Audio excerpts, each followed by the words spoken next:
Šiuo metu įgyvendinamas integruotos jaunimo politikos plėtros projektas. Jo tikslas – sustiprinti valstybinį ir nevyriausybinį sektorių, dirbantį su jaunimu, paskatinti dialogą, bendradarbiavimą tarp valstybinio sektoriaus ir įvairių jaunimo organizacijų. Projekto pirmasis etapas buvo išsiaiškinti kiekvienoje savivaldybėje, kokios yra jaunimo problemos. Tai buvo atlikti tyrimai 53 savivaldybėse ir tada vyko renginiai, kurie vadinasi tarpžinybiniai renginiai, kuriuose dalyvauja skirtingų žinybų atstovai, tai kaip ir minėjau, mokyklos, darbo birža, policija ir skirtingų sektorių atstovai, tai valstybinis, nevyriausybinis ir kartu verslas. Ir jie kartu visi susėdę, tas problemas nagrinėja ir ieško galimų sprendimo būdų. Tai čia jau antras etapas yra, kai mes kūrime prielaidas jiem komunikuoti tarpusavį. Na ir po to trečiasis etapas buvo tai, kad kiekvienoje savivaldybėje tie sprendimo būdai atsidūrė tam tikram veiksmų plane ir jis yra įgyvendinamas. Projekto metu buvo suteikta galimybė 18 jaunimo organizacijų ir apskritųjų stalų sudalyvauti jaunimo organizacijų veiklos kokybės įvertinime ir gerinime. Ir taip pat dar noriu paminėti, kad projekto metu buvo gerinimas, įgyvendinamas kokybiškas darbas su jaunimu.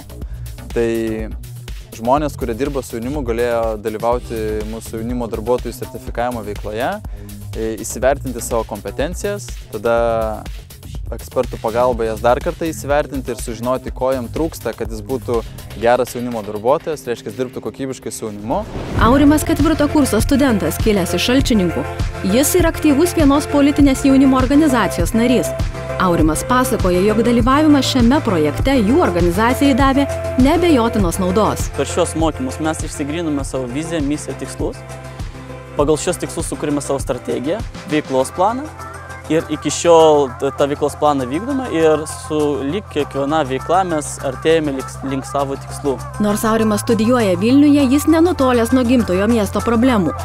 Tad gali palyginti situaciją Šalčininkuose, kokia ji buvo prieš pradedant įgyvendinti projektą ir kaip yra dabar. Prieš keletą metų Šalčininkų rajone jaunimo politikos arba buvo labai menka, arba visai jos nebuvo. Jeigu anksčiau mūsų nieks neatstovavo, mes galvom, kad valdžia yra nutolusi nuo mūsų.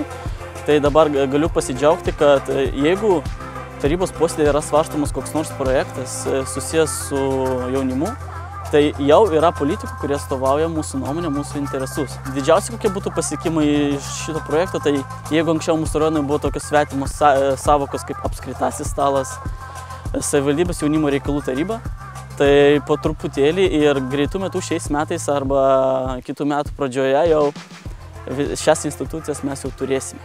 Užmegztas dialogas su valdžia atnešė jaunimo organizacijoms ne tik komforto jausmą, jog jie išgirsti, bet ir realios finansinės naudos. Jeigu anksčiau savivaldybė skirdavo mažiau pinigų jaunimui finansuoti jaunimo organizacijų veikloms, tai dabar tas krepšelis jau padvigubėjo, kadangi įvyko dialogas, jie suprato, ką mes čia darom, jau padidėjo organizacijų skaičius po šito projekto, todėl savivaldybė pamatė, kad mes kažką darom ir iš to kilo tas poreikis mūsų labiau finansuoti.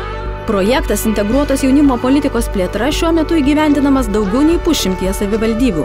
Kiekviena organizacija ir savivaldybė išsikėlė į viršų tai, kas jom yra svarbiausia.